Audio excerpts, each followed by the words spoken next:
Bonjour, bon sabbat, chers frères et sœurs. On est content d'être ici ce matin. On est content parce que c'est un privilège qu'on a malgré les consignes, malgré les problèmes qu'on vit tous au quotidien. Ce matin, on a de la louange avec des chants. Puis sachez que ces chants, ces louanges-là ont été préenregistrés cette semaine, justement pour être capable de rencontrer les exigences des consignes, à savoir qu'on ne peut pas être plus que 5 personnes ici dans l'édifice, dans l'immeuble. Donc, on va commencer avec les chants et louanges. Et ensuite de ça, on va continuer avec la prédication qui sera faite ce matin par notre frère Lucian Stefanesco, qui est le secrétaire de la Fédération des Églises adventistes du Québec. Donc, qu'on offre ce culte au Seigneur et qu'on puisse se réjouir en sa présence par son Esprit Saint. Bon culte.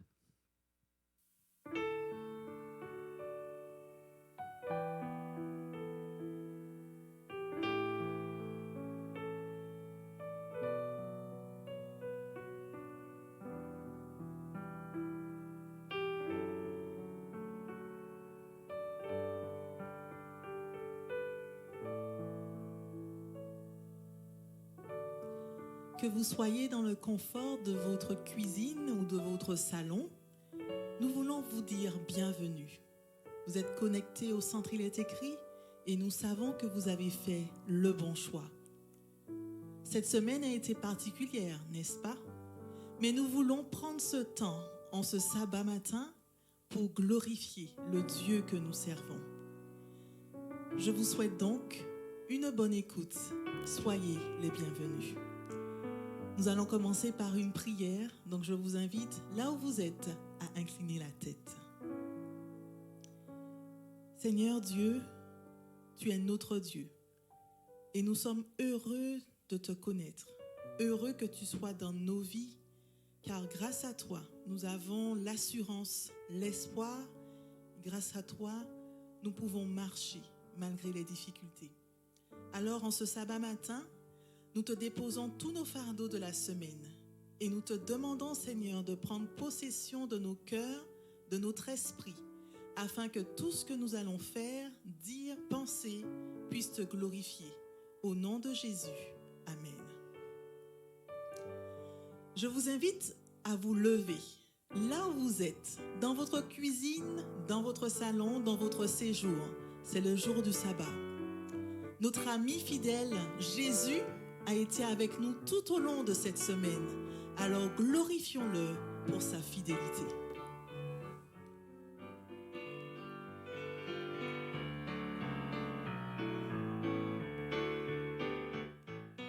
Quel ami fidèle et tendre nous avons en Jésus-Christ, toujours prêt à nous entendre. Il répond à notre cri.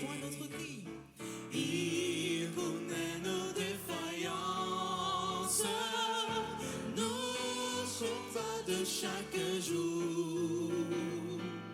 Sévérant ses exigences, il est riche en son amour.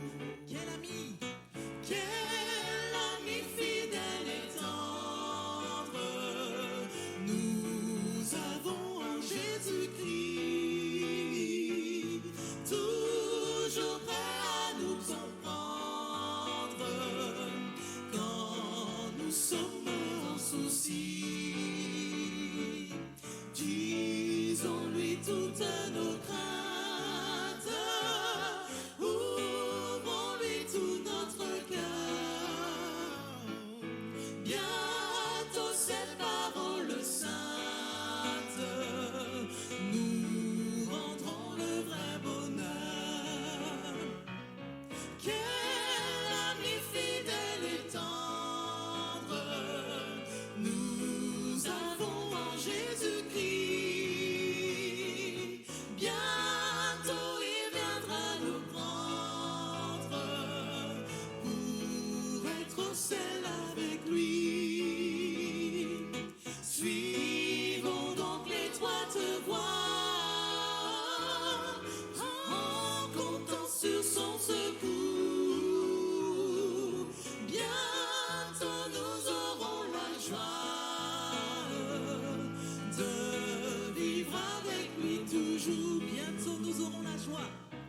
bientôt nous aurons la joie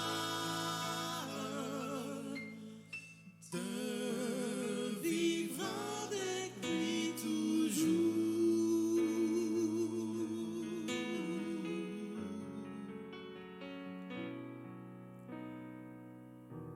Les amis, période de confinement oblige, nous avons du temps pour passer du temps de qualité avec nos amis, avec nos familles, mais surtout avec Dieu, notre Père. Aujourd'hui, ce n'est plus le temps de dire « je n'ai plus le temps », mais c'est plutôt le temps de dire « j'ai tout le temps pour toi, mon Dieu », pour te parler, pour t'écouter. J'ai aussi le temps pour réfléchir aux cadeaux que je reçois de toi. Donc j'espère que cette semaine, avec ce confinement, nous avons pu compter les bienfaits de Dieu. Il nous permet d'avoir la nourriture, il nous permet encore d'être en vie, il nous permet d'avoir notre famille avec nous. Que toute la gloire revienne à Dieu. Quand le vol de la tempête s'annonce, il n'est pas le temps de rester indécis, de rester déprimé, mais de louer l'Éternel.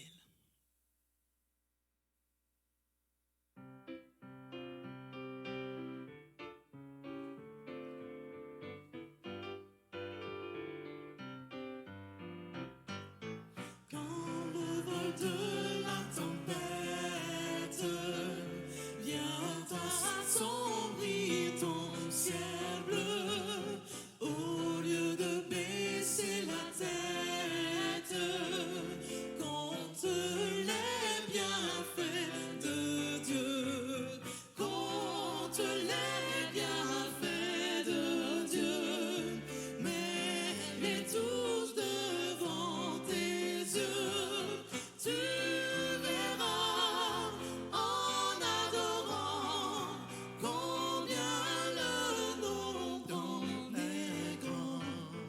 Quand sur la route glissante, tu chancelles sous ta croix, pense à cette main puissante qui t'a béni tant de fois. Compte les bienfaits de Dieu, mets-les tous devant tes yeux, tu verras en adorant combien le nombre est grand. Bénis donc, bénis sans cesse ce Père qui chaque jour épand la richesse de son merveilleux amour. Compte les bienfaits de Dieu, mets-les tous devant tes yeux, tu verras en adorant combien le nombre est grand.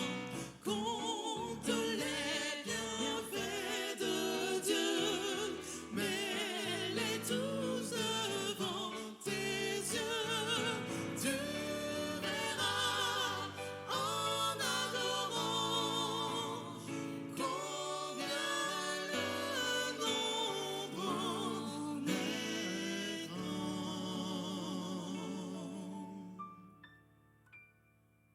Il y a un verset qui me donne beaucoup d'espoir.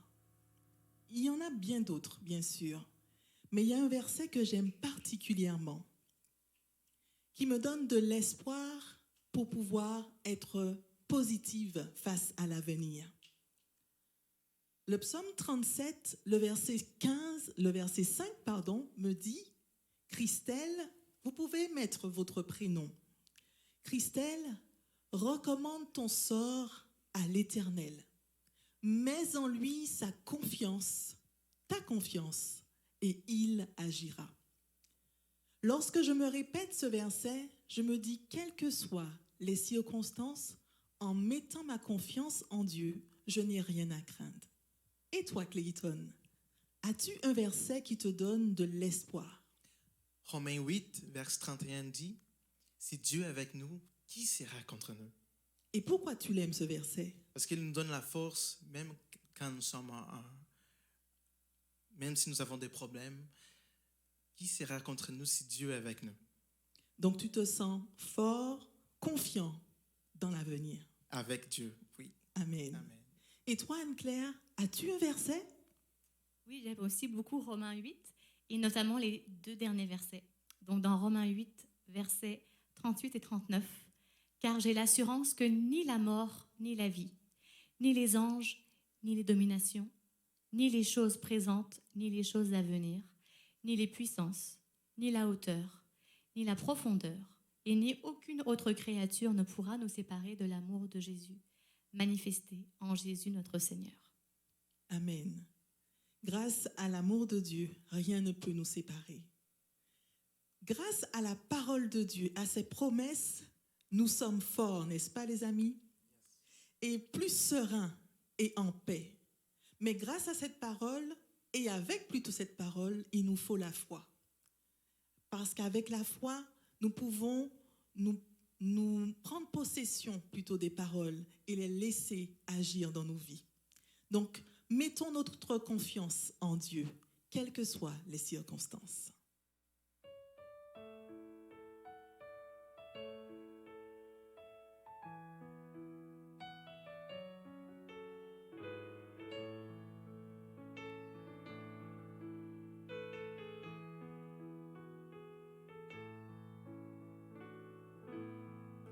Celui qui met en Jésus une pleine confiance, jamais ne chancelle plus, complète sa délivrance. Par la foi, nous marcherons, par la foi, nous triomphons.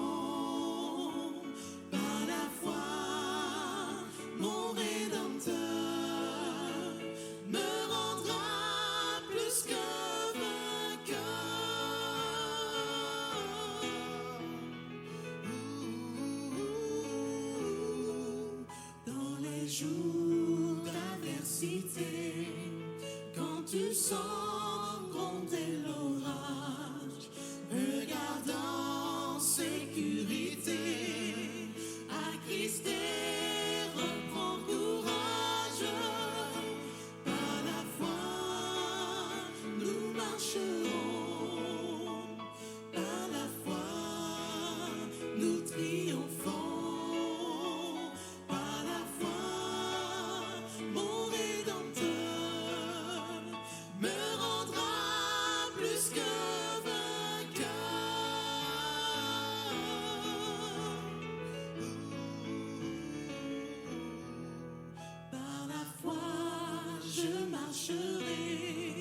En comptant sur ses promesses, par lui je triompherai en tout temps de mes détresses. Par la foi, nous marcherons, par la foi, nous triomphons.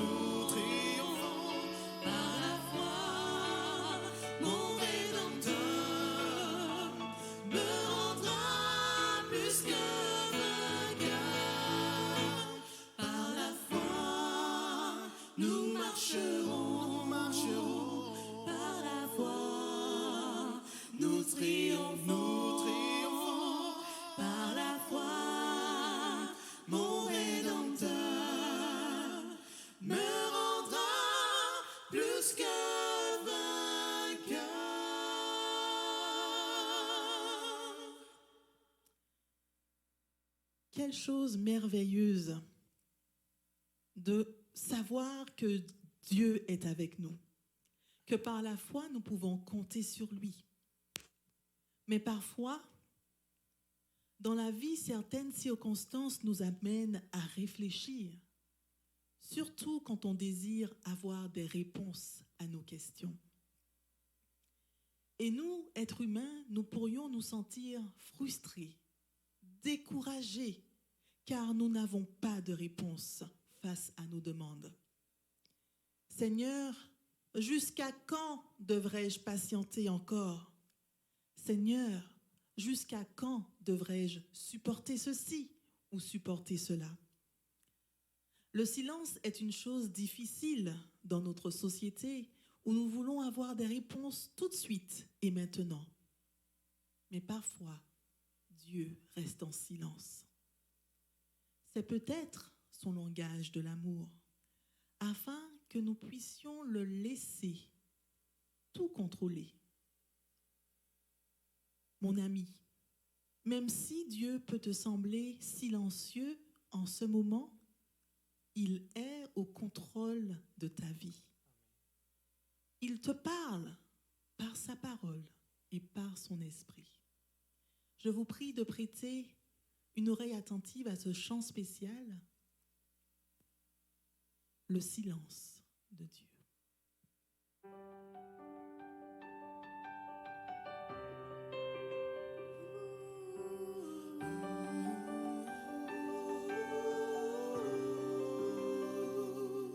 Quand j'étais petit, on m'a dit que les sages parlent très peu, que leur éloquence c'est d'agir, car les actes parlent mieux. Verbiage et mensonge sont la vertu des sots. Mais les sages sont fidèles et ils n'ont que peu de mots. Si mon Dieu parfois reste en silence, c'est peut-être le langage de l'amour dans ce monde qui chante et qui danse. Son silence vaut mieux que tous les discours. Oh mon Dieu, j'accepte ton silence. Le secret de tes projets pour moi. Je t'attends et je te fais confiance. Simplement, je sais que tu agiras en silence.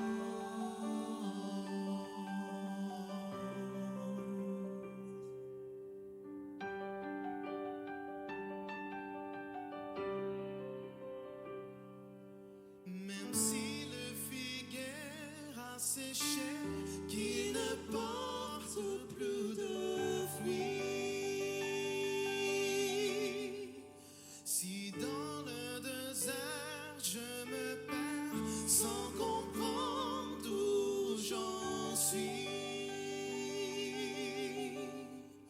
je sais que mon sauveur marche à mes côtés, qu'il est la vie, le chemin, la vérité. Si mon Dieu parfois reste en silence, c'est peut-être le langage de l'amour dans ce monde qui chante et qui danse. Son silence vaut mieux que tous les discours. Oh mon Dieu, j'accepte ton silence. Le secret de tes projets pour moi. Je t'attends et je te fais confiance. Simplement, je sais que tu agiras. Si mon Dieu parfois reste en silence, c'est peut-être le langage de l'amour qui chante et qui danse. Son silence vaut mieux que tous les discours. Oh mon Dieu, j'accepte ton silence, le secret de tes projets pour moi. Je t'attends et je te fais confiance. Simplement, je sais que tu agiras en silence.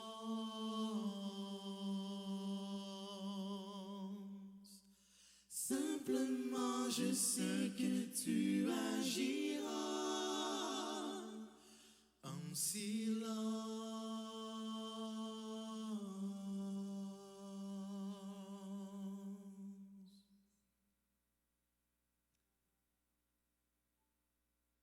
Je vous invite à incliner la tête pour une courte prière.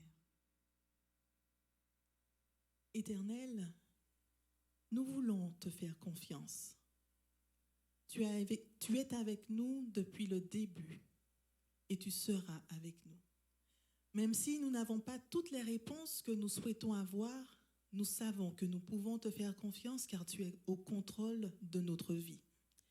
Alors, en ce matin, j'aimerais te prier pour toutes ces personnes qui sont atteintes de maladies, pour toutes ces personnes qui ont perdu un emploi. Seigneur, tu agis et nous savons que tu le feras. Alors que tu puisses mettre en nous ta paix, que nous soyons animés de ta patience afin d'attendre en silence ton secours. Je te prie afin que tu puisses diriger le reste de ce culte. Bénis le prédicateur qui va prendre la parole et que toute cette parole soit bénie au nom de Jésus. Amen. Je vous rappelle que si vous voulez continuer à donner vos dîmes et vos offrandes, vous pouvez les faire en allant sur le site du centre Il est écrit et en ligne, vous pouvez ajouter soit une dîme, soit une offrande afin que l'œuvre de l'Évangile soit toujours en action. Donc, je vous souhaite un très bon sabbat, bonne écoute et à bientôt.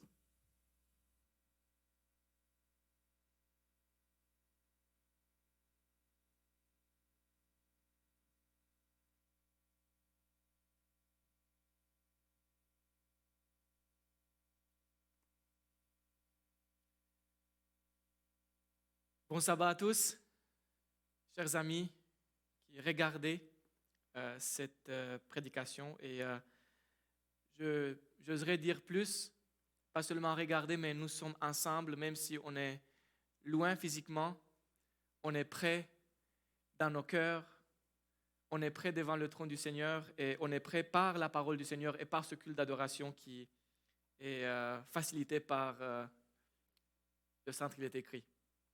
Alors, j'aimerais saluer tous les membres du centre Il est écrit qui nous regardent en ce moment. J'aimerais aussi saluer tous les membres de la Fédération du Québec parce que peut-être il y a d'autres personnes, d'autres membres qui ont choisi ce matin d'être avec nous. Et aussi, avec l'Internet, tout est possible. Donc, il se peut qu'il y a des gens qui sont en Europe ou aux États-Unis ou ailleurs qui nous regardent. Et j'aimerais aussi les saluer et leur dire que le Seigneur vous bénisse et qu'il soit avec vous. Bon, on va commencer par dire que bien des choses ont changé dans notre monde dans les quelques dernières semaines. Et tout ça à cause d'un petit virus invisible. Cependant, j'aimerais vous assurer que notre Dieu reste le même. Son amour est plus profond que jamais. Et jamais ses promesses n'ont été plus actuelles qu'aujourd'hui. J'aimerais commencer en récitant cette promesse qui se trouve dans le livre d'Ésaïe, chapitre 54, verset 10. « Même si les montagnes s'éloignaient, même si les collines étaient ébranlées, mon amour ne s'éloignera pas de toi et mon alliance de paix ne sera pas ébranlé, dit celui qui a compassion de toi, l'Éternel. Premièrement, nous devons reconnaître aujourd'hui que la parole de Dieu nous a avertis toujours de se préparer pour affronter des difficultés et d'une manière spéciale pour le grand temps de crise qui précédera le retour de Jésus. Aujourd'hui, nous devons être reconnaissants pour la parole de la prophétie biblique. Jésus a dit en Jean chapitre 14, 29, « Et maintenant, je vous ai dit ces choses avant qu'elles arrivent, afin que lorsqu'elles arriveront, vous croyez. » Nous devons être reconnaissants parce que Jésus nous a avertis. Cependant, nous devons être bien conscients que averti et prêt n'est pas nécessairement la même chose. Alors, la parole de Dieu en Marc chapitre 8, verset 31 dit « Alors il commença à leur apprendre qu'il fallait que le Fils de l'homme souffrit beaucoup, qu'il fût rejeté par les anciens, par les principaux sacrificateurs et par les scribes, qu'il fût mis à la mort et qu'il ressuscita 3 jours après. » Il leur disait ces choses ouvertement. Jésus a averti ses disciples. Et cependant, est-ce qu'ils étaient prêts? Si on lit en Matthieu chapitre 26, verset 56, lorsque le temps est venu pour Jésus passer à travers les moments qu'il avait déjà invoqués auprès de ses disciples, on voit que tous les disciples l'abandonnèrent et prirent la fuite. Oui, les disciples ont été bien avertis, mais oui, aussi les disciples étaient mal préparés. Ils étaient bien avertis, ils étaient mal préparés. Et les Saintes Écritures ne nous cachent pas l'ampleur de la crise du temps de la fin. Si on va ensemble en Daniel chapitre 12, verset 1, le récit biblique dit « À cette époque-là se dressera Michel, le grand chef, celui qui veille sur les enfants de ton peuple. Ce sera une période de détresse telle qu'il n'y en aura pas eu de pareille depuis qu'une nation existe jusqu'à cette époque-là. » Ces mots sont vraiment clairs que la dernière crise sera vraiment la plus difficile que l'humanité et surtout le peuple de Dieu aura jamais vue. Et même Jésus, si on lit en Matthieu chapitre 24, il reprend le même thème et ces paroles, on va le lire ensemble, Matthieu 24, versets 21 et 22. Jésus dit, je vais commencer dans le verset 20, « Priez pour que votre fuite n'arrive pas en hiver, ni un jour de sabbat, car alors la détresse sera si grande qu'il n'y en a pas eu de pareil depuis le commencement du monde jusqu'à présent et qu'il n'y en aura jamais plus. » Je pense qu'il faut faire attention à ces paroles de Jésus parce que selon lui, c'est vraiment quelque chose de majeur qui n'a pas de réplique dans l'histoire du passé. Et j'aimerais aussi dire que nous avons toutes les raisons au niveau disons, à partir de la Bible, de croire que nous vivons dans ce temps de la fin. Et pourquoi est-ce que je dis ça? Je vais juste faire référence à la prophétie de Daniel chapitre 2. Où est-ce qu'on se trouve? Vous connaissez la prophétie, peut-être la plupart des gens vous connaissez, mais si vous ne connaissez pas, c'est facile à aller consulter dans vos Bibles. Daniel chapitre 2 parle de statue qui représente l'histoire de l'humanité. Et il y a les empires qui se succèdent un après l'autre. Et puis, vous connaissez les empires babyloniens, les Mèdes, les Perses, les Romains. Et après l'Empire romain qui est tombé, il y a les États qui se forment après la dispersion de l'Empire romain. Et après ça, qu'est-ce qui arrive? Il y a une pierre qui vient frapper la statue et qui va la détruire, qui va l'anéantir. Et nous savons bien que l'interprétation de cette image, de cette statue, est donnée à Daniel, est donnée par Daniel. Et nous savons que la pierre est le royaume de Dieu qui arrive. Et nous savons aussi que selon l'histoire, toutes les empires qui sont dans cette histoire sont dans le passé. Alors on se trouve aux orteils qui sont en partie de fer, en partie d'argile. Et maintenant, si on regarde, donc nous sommes au niveau des orteils, et quel est l'événement prochain qui va arriver sur le monde? C'est la pierre qui va frapper. Alors, nous savons que nous sommes dans ce temps et on n'a pas d'autres événements majeurs qui doivent arriver que la pierre. Alors, est-ce que nous sommes avertis que nous sommes dans le temps de la fin? Je pense qu'on peut dire tous oui. Est-ce que nous sommes prêts du temps de la fin? P-R-E-S. Est-ce que nous sommes prêts? Je pense qu'on peut dire oui, on est prêts. Mais est-ce que nous sommes prêts? P-R-E-T-S pour le temps de la fin? Je pense que c'est ça la grande question. Est-ce que nous sommes prêts? Est-ce que nous sommes préparés pour le temps de la fin? Et avant de donner une réponse, rappelons-nous l'histoire de notre confrère, l'apôtre Pierre, qui se trouve en Luc 22. On va aller lire ensemble cette histoire. Luc 22, versets 33, 34.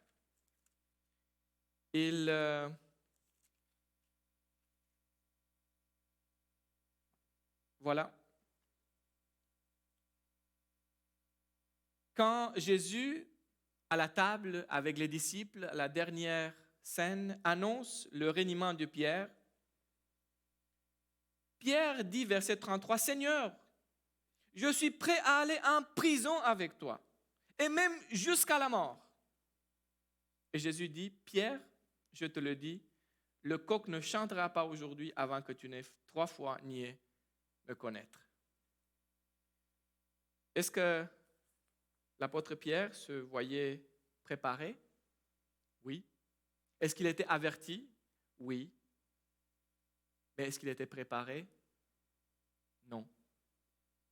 Et pas seulement lui, tout comme les autres disciples. Pourquoi? Parce que c'est très important de comprendre. Le regard, lorsque Jésus leur donnait des avertissements, était sur eux-mêmes et sur leurs propres intérêts. Au lieu d'être sur Jésus et sur son œuvre, ils se préoccupaient de leurs propres intérêts, de leurs propres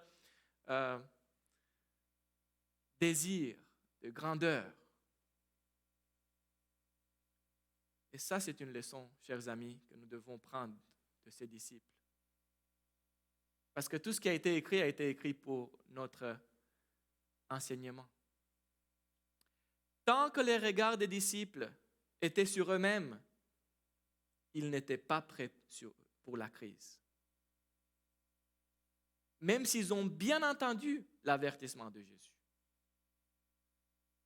Tant que les regards des disciples étaient sur eux-mêmes, ils n'étaient pas prêts. La préparation pour la crise, frères et sœurs, ce n'est pas de connaître des événements, de connaître des chronologies. Parce que Jésus leur avait parlé de ces événements. Mais lorsque les événements sont arrivés, ils n'étaient pas prêts. La connaissance des événements n'a pas été suffisante pour que les disciples, arrivés le temps de la crise, le temps de crise, prennent les bonnes décisions. C'est la connaissance de Jésus après la Pentecôte qui leur a donné la capacité de faire les bons choix. C'est la connaissance de Jésus. Et pareillement aujourd'hui, on pourrait dire, se concentrer juste sur les événements sans mettre l'accent sur la connaissance de Jésus ne donnera pas plus de succès aux disciples d'aujourd'hui. Nous devons avoir la connaissance de Jésus. Simon-Pierre se voyait prêt et capable, parfaitement capable d'affronter tout pour Jésus. Il était incapable même de discerner sa propre faiblesse. Il ne connaissait pas Jésus et il ne connaissait non plus son propre caractère qui était faible. Jésus le connaissait bien. Et j'aime beaucoup, dans l'évangile de Jean, il y a un petit passage qui, c'est comme un clin d'œil sur cette situation. Quand je l'ai découvert, ça m'a touché beaucoup parce que ça m'a parlé de l'amour de Jésus. Jean chapitre 2, versets 24 et 25. Ou bien on va commencer 23. Pendant que Jésus était à Jérusalem lors de la fête de la Pâque, beaucoup crurent en lui en voyant les signes miraculeux qu'il faisait. Mais Jésus n'avait pas confiance en eux parce qu'il les connaissait tous. Il n'avait pas besoin qu'on le renseigne sur les hommes, car il savait lui-même ce qui est dans l'homme. Chers amis, Jésus connaissait Pierre, Jésus connaissait les foules, Jésus connaissait ses disciples, Jésus connaît le monde entier. Jésus me connaît moi et te connaît toi. Et lorsque Jésus a su d'avance que Pierre va le régner, il ne l'a pas condamné. Au contraire, il l'a pardonné, il lui a donné une nouvelle chance. Et ça, c'est un encouragement pour nous, chers frères et sœurs. Parce que Jésus connaît notre faiblesse. Et même malgré nos échecs, il est prêt à nous donner une nouvelle chance. Et si aujourd'hui, peut-être on n'est pas encore prêt pour ce qui arrive, Jésus est prêt à nous donner une autre chance pour se préparer.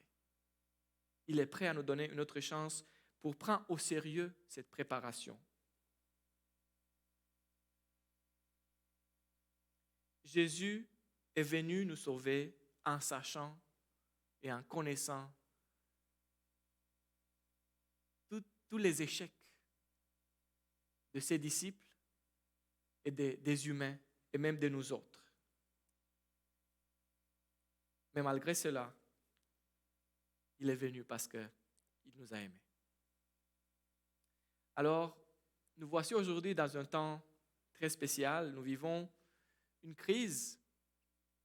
Je ne sais pas si c'est vraiment le début de la grande crise ou bien juste une préparation pour cette grande crise. Mais c'est sûr que cette situation que nous vivons actuellement avec la pandémie qui a envahi le globe, c'est très particulière, pour dire le moins. Alors, dans un temps comme celui-ci, qu'est-ce qu'on doit faire? Comment est-ce que nous devons réagir? Qu'est-ce que la Bible nous dit? Et c'est pour cela que je vous invite à prendre un conseil de la Bible qui est adressé à une communauté qui a vécu une situation de crise aussi. Une situation difficile. Et j'aimerais vous inviter à aller avec moi dans le livre aux Hébreux, l'épître aux Hébreux de l'apôtre Paul. On ne va pas passer beaucoup de temps pour préparer le contexte, le cadre, mais j'aimerais juste mettre 2 petits points ou 3 points pour fixer le cadre de cette réalité qui vivaient les destinataires de l'épître aux Hébreux. Il semble qu'il y avait une situation d'une communauté qui avait reçu Jésus dans le passé avec beaucoup d'enthousiasme, avec beaucoup de foi, mais qui, à cause de certaines situations, apparemment il y avait des persécutions, il y avait des difficultés de toutes sortes, leur foi commençait à faiblir. Et il donnait signe, il paraissait que c'était... il y avait certains qui avaient commencé peut-être à ne plus participer aux rencontres, à ne plus garder cette relation avec Jésus.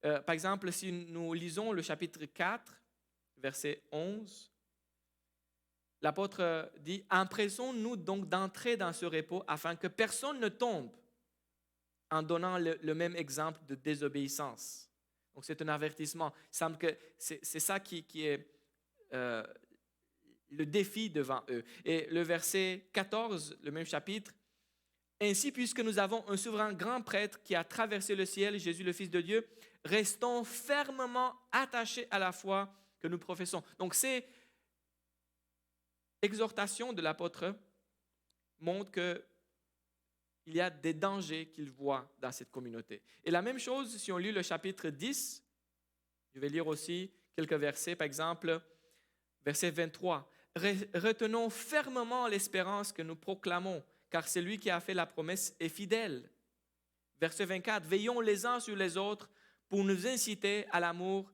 et à des belles œuvres. » Verset 25. « N'abandonnons pas notre assemblée, comme certains en ont l'habitude. » Alors, c'est très clair ici, ce qu'ils voient. Il y a une situation où la foi de certains affaiblit. Mais encourageons-nous, continue, mutuellement. Faites cela d'autant plus que vous voyez s'approcher le jour.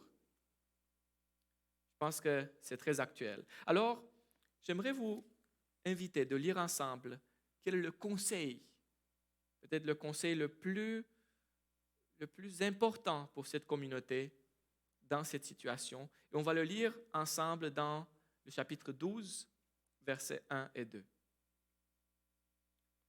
Nous donc aussi, puisque nous sommes entourés d'une si grande nuée de témoins, rejetons tout fardeau et le péché qui nous enveloppe si facilement et courons avec persévérance l'épreuve qui nous est proposée.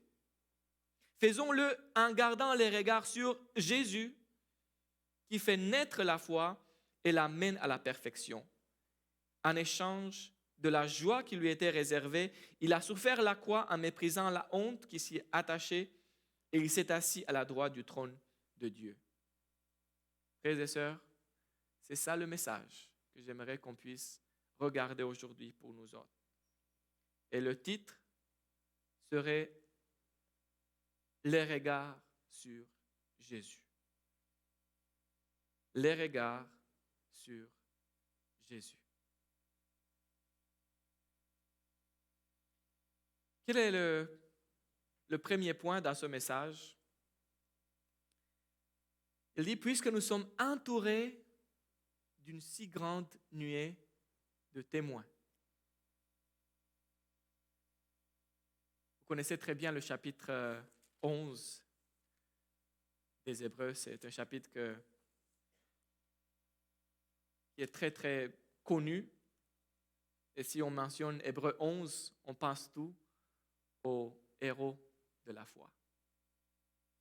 Et si on lit le chapitre, moi j'ai essayé de compter, l'apôtre prend une liste et il commence à parler d'Abel et Enoch et Noé, etc., Abraham. J'ai compté 17 noms.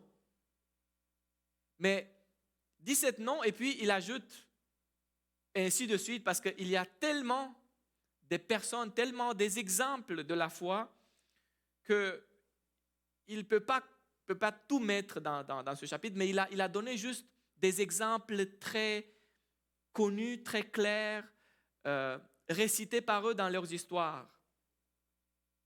Et il dit, premièrement, chers amis, chers frères et sœurs, nous ne sommes pas seuls.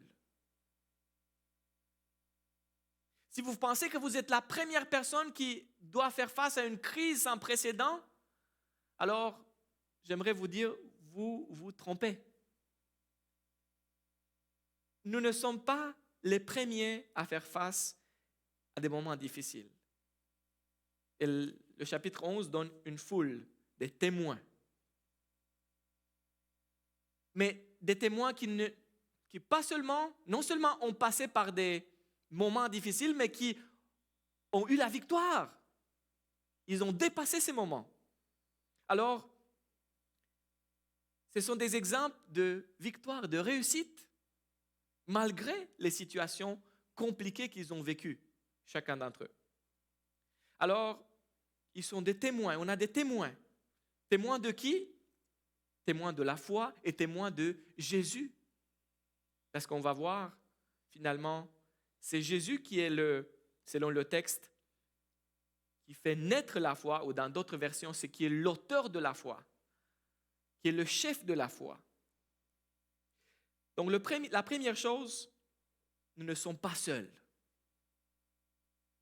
Nous ne commençons pas un chemin, nous continuons sur un chemin qui a été déjà commencé bien de temps avant nous.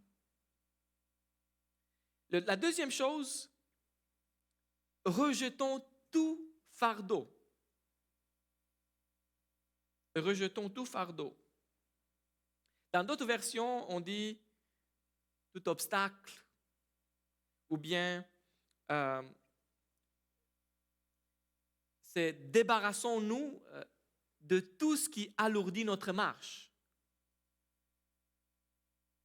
C'est très important de bien comprendre cela et de ne pas utiliser ce texte comme une excuse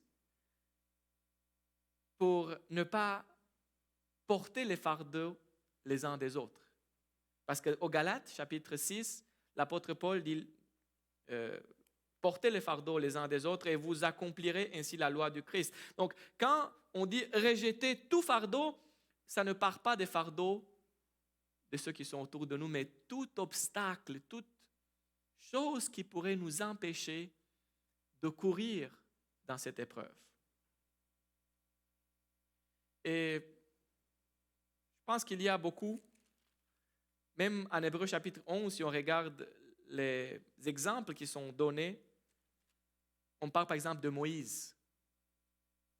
Pour Moïse, être dans le palais de Pharaon, dans le palais royal de l'Égypte, c'était un obstacle pour lui. Et il s'est débarrassé de ça. Et ce même fardeau, il est appelé le péché. Donc, il dit rejeter tout fardeau et le péché qui nous enveloppe si facilement. On sait très bien que le plus grand obstacle entre nous et Dieu est notre péché. Et qu'est-ce que c'est le péché? Mais une des définitions peut-être le plus profond du péché, c'est que le péché est passer à côté. Passer à côté de notre objectif, de notre but, de notre destination telle que prescrite par Dieu.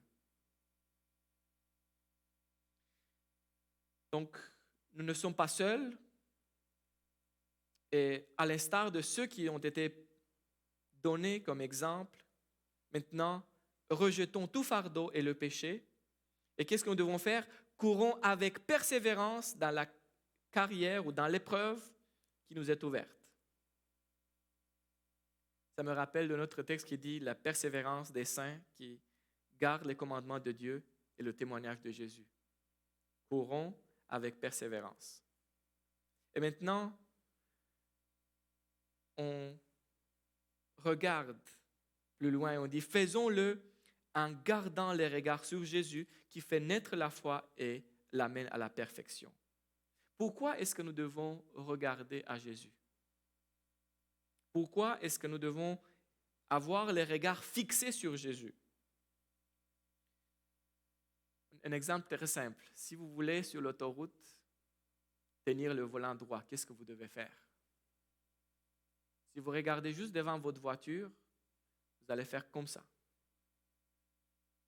Et si vous regardez loin et vous fixez un point qui est à distance, et vous regardez ce point et vous fixez ce point, votre volant sera droit. Votre ligne sera droite. Nous avons besoin d'un point fixe afin de pouvoir avancer sans aller à droite ou à gauche. Et Jésus est ce point fixe. Et puis l'autre chose, c'est qu'il y a bien des choses qui pourraient attirer nos regards, qui pourraient chercher notre attention à gauche et à droite, et qui pourraient nous détourner de notre chemin. Mais Jésus dit, où l'apôtre dit, regardez Jésus. Regardez Jésus. Chers frères et sœurs, notre identité doit venir de Jésus. Il est venu comme un modèle pour nous. Lui, il est aussi un modèle qui a souffert la croix, qui a passé par des tribulations, par des difficultés. Mais il a souffert la croix, il a méprisé la honte. Et il s'est assis maintenant à la droite du trône de Dieu, un victorieux. Alors, tout ce que nous faisons, ça devrait venir de Jésus. Pourquoi est-ce que nous faisons un baptême? Mais souvenons-nous, c'est Jésus même qui a demandé à Jean d'être baptisé. Et Jean a dit, mais Seigneur, c'est moi qui ai besoin d'être baptisé par toi et tu viens. Non, non, non. Jésus dit, il faut le faire parce que je dois être un modèle complet pour toute l'humanité.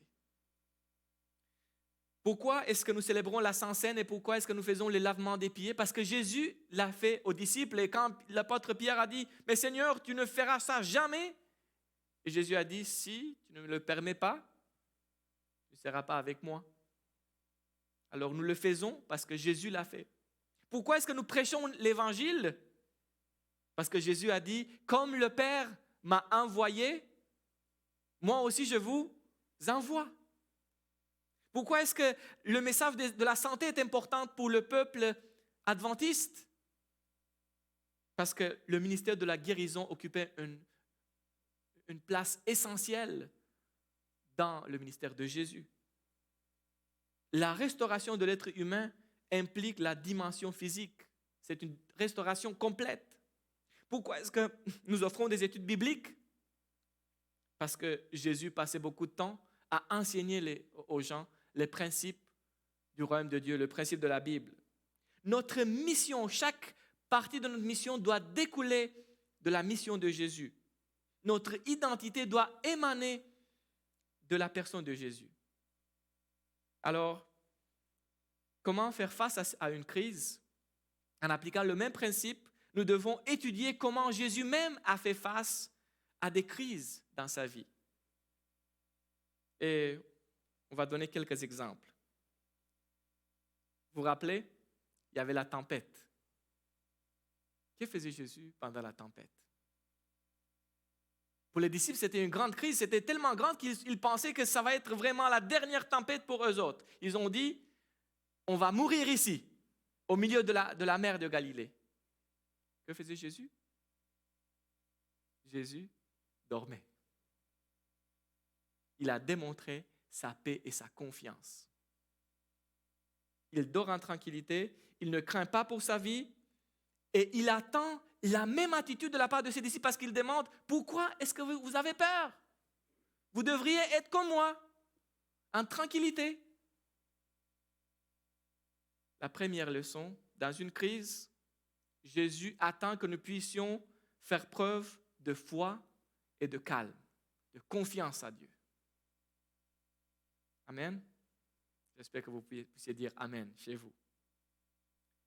Une autre crise que Jésus a dû passer avec ses disciples, après plusieurs journées de prédication, les gens avaient faim. Et Jésus, il pense aux gens, il avait sa compassion pour eux, et il demande aux disciples maintenant, donnez-leur à manger. Et les disciples n'ont pas beaucoup pour eux-mêmes. Il y a beaucoup de gens, il y a 5000 personnes, 5000 hommes dans cette foule. Mais Jésus attend à ce que les disciples lui apportent ce qu'ils ont. Et c'est très intéressant, c'est un petit garçon qui vient avec son dîner.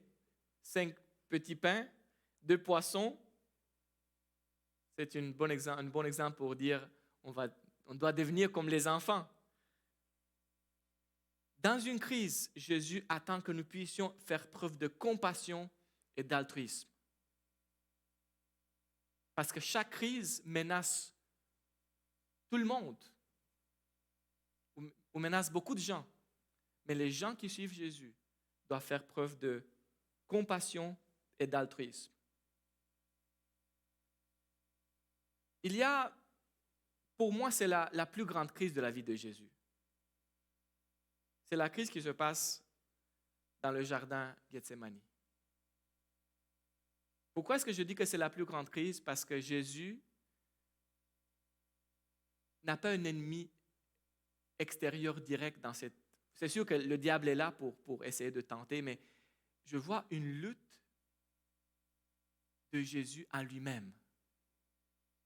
Parce qu'il parle de sa volonté, de la volonté du Père. Et qu'est-ce que Jésus fait quand il y a cette crise dans son cœur et dans sa vie? Quand sa volonté humaine semble aller à l'encontre de la volonté de Dieu, Jésus prie. Jésus prie et il demande à ses amis, venez prier avec moi, j'ai besoin de vos prières. Et il prie et il parle à son Père et il exprime ce qui est dans son cœur, il exprime ses pensées, exprime même sa volonté. Mais il met tout ça au pied de son Père. Et il finit par dire, finalement, je cède et que ta volonté soit faite. Pas la mienne, mais la tienne. Quoi faire dans une crise? Dans une crise surtout qui implique notre intérieur et qui nous trouble dans les profondeurs de nos cœurs. Venons en prière devant notre Père céleste. Exprimons ce que nous pensons, exactement les pensées qui viennent, et dit Seigneur, voilà ce que j'ai dans mon cœur, mais j'aimerais dire comme Jésus, je veux dire comme Jésus, que ta volonté soit faite et pas la mienne. Et quand les gens le maltraitent, ça c'est peut-être la dernière crise chronologiquement de la vie de Jésus, il est pris en otage, il est crucifié. Jésus fait preuve d'amour en leur accordant un pardon inconditionnel. Ils n'ont même pas demandé et il demande à son papa de les pardonner. Il donne tout, incluant sa vie même, sans rien attendre en retour. Il s'attend à ce que nous puissions faire preuve dans toutes les circonstances, même les plus difficiles, d'un amour inconditionnel pour nos prochains. Les regards sur Jésus. Si nous regardons Jésus comme ça, dans tous ces moments, bien sûr qu'il y a un transfert qui va se faire. Parce que vous savez, en regardant, nous sommes transformés. Nous devenons de plus en plus comme lui. Et nous regardons le Jésus souffrant aujourd'hui. Et un jour, nous allons regarder aussi le Jésus triomphant. Souffrant aujourd'hui, triomphant demain. Alors, dans la crise actuelle, chers amis, voici le mot d'ordre de la Bible. Regardez à Jésus. Et qu'est-ce qu'il attend de nous? Foi, calme, paix, confiance en Dieu, compassion, altruisme, amour inconditionnel, tomber sur nos genoux, tomber à terre si c'est nécessaire, s'il y a un combat intérieur dans notre vie. Il y a, quand on parle d'une crise, j'aimerais vous donner quelque chose de très intéressant. Vous savez que le mot crise, étymologiquement, vient du mot, peut-être vous savez, si vous ne savez, vous allez le savoir maintenant, ça vient du mot krisis. Et krisis en grec, c'est-à-dire jugement. Alors quand on lit par exemple le texte de Jean chapitre 5, verset 24, il dit, en vérité, je vous le dis, celui qui écoute ma parole et qui croit à celui qui m'a envoyé a la vie éternelle et ne vient point en jugement, en grec c'est krisis, mais il est passé de la mort à la vie. Alors, c'est très intéressant que Christ, c'est un jugement, et celui qui fait confiance à Dieu, il ne vient pas au jugement, en crise, c'est-à-dire que celui qui fait confiance à Dieu, il ne vit pas la crise comme les autres. C'est comme le psaume 23. Peu importe où je suis, que je suis dans les pâturages bien verts ou près des eaux paisibles, ou bien dans la sombre vallée de la mort, j'ai du repos. Dieu est avec moi. Je ne vis pas la crise comme ceux qui n'ont aucun point fixe pour s'y attacher. Une crise est aussi des fois un moment ou bien un test de notre foi.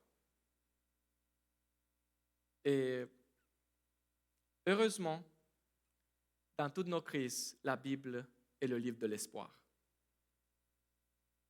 Parce que les gens qui sont en crise, chers amis, ils ont plus besoin d'espoir. Ils ont besoin de voir la lumière au bout du tunnel.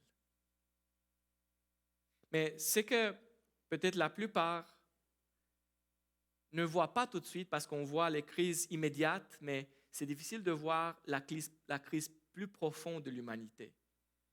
Mais j'aimerais dire ça, et la Bible parle de ça. L'humanité est en crise depuis le péché est entré dans le monde. Que nous le voyons ou pas, la crise est là. Même avant le coronavirus, même avant les autres crises ponctuelles que nous avons vues, les guerres, les conflits, les relations tendues, il y a une crise plus profonde pour l'humanité, c'est la crise d'identité. Qui sommes-nous? D'où venons-nous? C'est une crise d'anxiété existentielle, une crise relationnelle. Et en fait, toutes les crises de l'humanité proviennent de la crise qui est pour la plupart ignorée, la crise d'identité.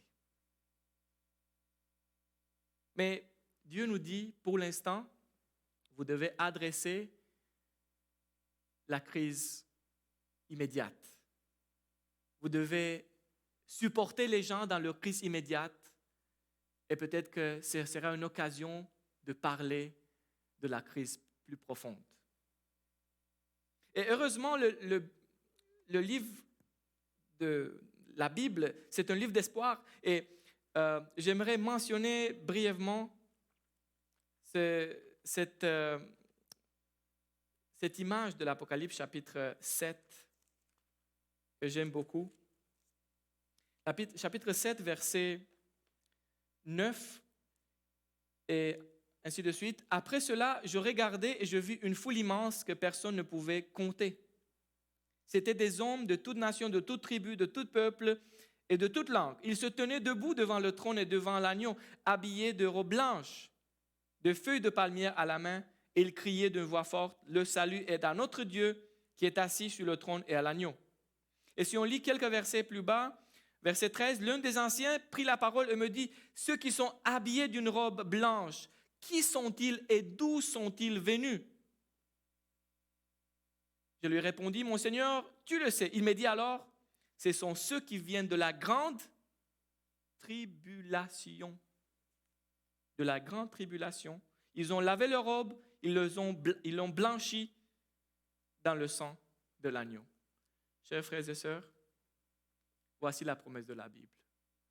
La Bible nous donne l'image d'une foule de personnes qui viennent d'où?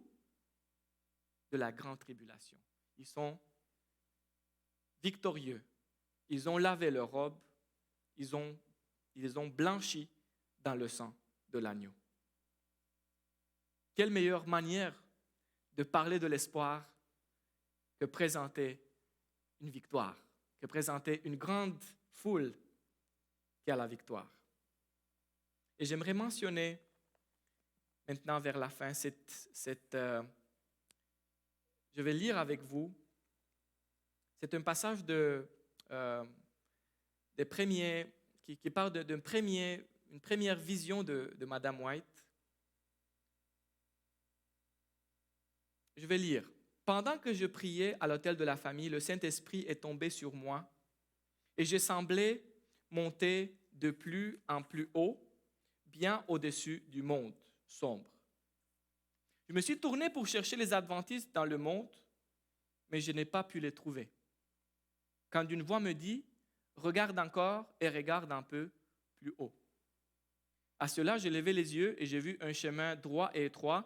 J'étais haut au-dessus du monde. Sur ce chemin, les adventistes se rendaient vers la ville, qui était à l'autre bout du chemin. Ils avaient une lumière brillante derrière eux, au début du chemin, dont un ange m'a dit que c'était le cri de minuit. Cette lumière brillait tout le long du chemin et donnait de la lumière à leurs pieds pour qu'ils ne trébuchent pas. S'ils gardaient les yeux fixés sur Jésus, qui était juste devant eux, les conduisant à la ville, ils étaient en sécurité. Mais bientôt, certains se sont lassés et ont dit que la ville était bien éloignée et ils s'attendaient à y être entrés avant. Ensuite, Jésus les encourageait en levant son glorieux bras droit et de son bras est venue une lumière qui a brillé sur eux et ils ont crié « Alléluia ». D'autres ont précipitamment nié la lumière derrière eux et ont dit que ce n'était pas Dieu qui les avait conduits jusqu'ici. La lumière derrière eux s'est éteinte, laissant leurs pieds dans une obscurité parfaite. Et ils ont trébuché et ont perdu de vue la marque de Jésus et sont tombés du chemin vers le bas dans le monde sombre et méchant en dessous. Bientôt, nous avons entendu la voix de Dieu comme de nombreux eaux qui nous ont donné le jour et l'heure de la venue de Jésus. Les saints vivants, au nombre de 144 000, connaissaient et comprenaient la voix, tandis que les méchants pensaient qu'il s'agissait du tonnerre et d'un tremblement de terre. Quand Dieu a parlé du temps, il a déversé sur nous le Saint-Esprit et nos visages ont commencé à s'éclairer et à briller de la gloire de Dieu, comme Moïse l'a fait quand il est descendu du mont Sinaï. Vous connaissez cette vision. Et quel est le secret de ce qui arrive? Ils avaient les yeux fixés sur Jésus. Et ceux qui tombent, pourquoi est-ce qu'ils tombent? Parce qu'ils ont perdu de vue Jésus et la marque, le but qui était devant eux, la cité, la lumière que Jésus avait déversée sur eux. Chers frères et sœurs, nous devons regarder Jésus parce que c'est notre seule sécurité dans ce temps. Bientôt, le jour et l'heure de son retour seront révélés par Dieu. Mais n'oublions pas que notre préparation, ce n'est pas de connaître la chronologie des événements, mais surtout et d'abord de connaître celui qui tient l'histoire du monde et l'histoire de notre vie entre ses mains. Dans le livre des Actes, chapitre 1, il y a un dialogue entre les disciples et Jésus. Et dans ce dialogue, les disciples demandent, verset 6, « Seigneur, est-ce qu'à ce moment-là que tu rétabliras le royaume pour Israël ?» Et il leur répondit, « Ce n'est pas à vous de connaître les temps ou les moments que le Père a fixés de sa propre autorité, mais vous recevrez une puissance lorsque le Saint-Esprit viendra sur vous, et vous serez mes témoins à Jérusalem, dans toute la Judée, dans la Samarie et jusqu'aux extrémités de la terre. » En fait, qu'est-ce que Jésus dit ici? C'est le Saint-Esprit qui doit nous préparer pour les temps de la fin. Quel est le rôle du Saint-Esprit? Selon Jean chapitre 15, il rendra témoignage de moi, dit Jésus. Il va faciliter la connaissance de Jésus de sorte que les disciples deviennent ses témoins. Mais la connaissance de Jésus, c'est quelle connaissance? C'est une connaissance pratique, une connaissance de son caractère qui sera révélée dans son peuple. Et j'aimerais vous rappeler de passages qui se trouvent dans Parabole de Jésus, page 51. Le Christ désire intensément voir son image réfléchie dans son Église. Lorsque son caractère sera parfaitement reproduit dans ses disciples, il reviendra pour les réclamer comme sa propriété. Quand? lorsque son caractère sera parfaitement reproduit dans ses disciples. La connaissance pratique de Jésus doit être aujourd'hui, dans cette crise ou dans peu importe la situation, notre préoccupation suprême. C'est pour cela que nous avons besoin du Saint-Esprit, de réclamer la présence du Saint-Esprit, la transformation du Saint-Esprit. Cette connaissance est totalement différente d'une connaissance théorique qui pourrait être centrée sur des histoires et des événements. Il y a des personnes qui pensent peut-être que cette connaissance théorique est suffisante et lorsque Jésus viendra, des personnes lui diront en ce jour-là, « Seigneur, Seigneur, n'avons-nous pas prophétisé par ton nom? N'avons-nous pas chassé des démons par ton nom? Et n'avons-nous pas fait beaucoup de miracles par ton nom? » Alors je leur dirai ouvertement, dit Jésus, « Je ne vous ai jamais connu. Retirez-vous de moi, vous qui commettez d'iniquité. » En fait, la vie éternelle, c'est quoi? C'est qu'ils te connaissent. Toi, le seul vrai Dieu, et celui que tu as envoyé, Jésus. Alors, regardons Jésus pour le connaître, pour imiter ses actions dans différentes situations. Soyons unis dans la foi. Soyons vraiment les continuateurs de la mission de Jésus. Ne soyons pas des spectateurs, mais des acteurs, menés par la puissance du Saint-Esprit et par l'amour de Jésus. Que notre prière soit, Seigneur, quel est mon rôle et ma mission dans ce jour-ci, dans cette crise présente? Qu'est-ce que je peux faire pour toi? Soyons prêts à partager notre espoir avec les gens autour de nous qui sont complètement, certains d'entre eux, déboussolés et découragés. Je ne suis pas inquiet si je ne vois pas encore la lumière au fond du tunnel, parce que Jésus est ma lumière dans le tunnel. Soyons le peuple de la foi. Soyons le peuple de la compassion et de l'amour.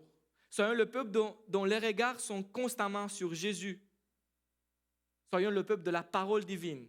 Soyons le peuple qui entoure cette génération comme une nuée de témoins. Soyons le peuple qui démontre que la fermeture des bâtiments de nos églises ne peut pas fermer l'église de Jésus, qui est son corps, ses bras et ses pieds et ses yeux et ses muscles et son désir de continuer à servir l'humanité et à la sauver. Mettons nos regards sur Jésus. Je suis content d'entendre que plusieurs de nos églises, dans ce moment difficile, ils s'organisent. Le centre, les gens du centre. Entendu parler d'autres églises qui continuent leur service communautaire, distribution de nourriture, appeler les personnes seules, faire des épiceries pour les personnes qui sont isolées, qui sont incapables de sortir par eux-mêmes. Il y a des occasions et des opportunités d'encourager les gens qui sont déboussolés. Chers frères et sœurs, regardons sur Jésus. Gardons les yeux sur Jésus. Et tout ce qu'il a fait pendant les crises de sa vie, faisons aussi. Et quand le caractère de Jésus sera parfaitement reproduit dans un peuple, il viendra les réclamer pour soi. Que le Seigneur nous bénisse tous et que dans cette situation, nous puissions se rapprocher les uns des autres, se soutenir les uns des autres et ensemble, comme un peuple fidèle, continuer à regarder Jésus-Christ. Amen.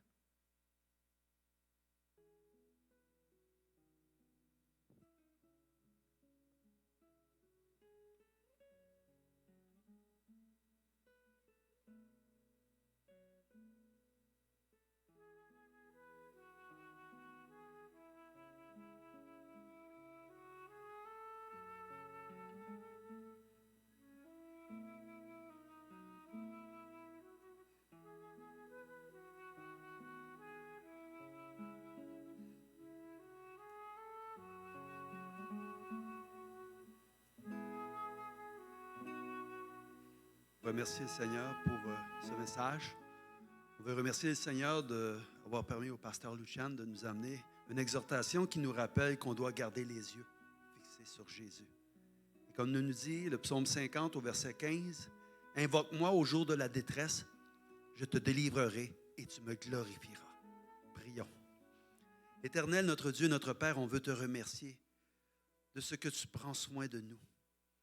Seigneur, on sait que tu es là. On sait que tu es là à travers la tempête. Et tu nous donnes à tous et chacun cette sécurité lorsqu'on a cette foi qui sauve, cette foi qui transforme, cette foi qui veut se rapprocher de toi, cette foi qui veut dire, Seigneur, viens et réconforte-moi. Seigneur, tu nous as dit toi-même que tu nous donnerais la paix, non point comme le monde la donne, mais comme toi seul peux la donner. Puisses-tu nous donner à tous et chacun cette certitude que tu prends soin de nous, que tu nous aimes et que tu reviens bientôt. Et alors, on sera avec toi pour l'éternité. Père, on te remercie pour Jésus et c'est en son nom qu'on te prie. Amen. Je vais vous souhaiter un bon sabbat, je vais vous souhaiter une bonne semaine et gardez les yeux fixés sur Jésus. Amen.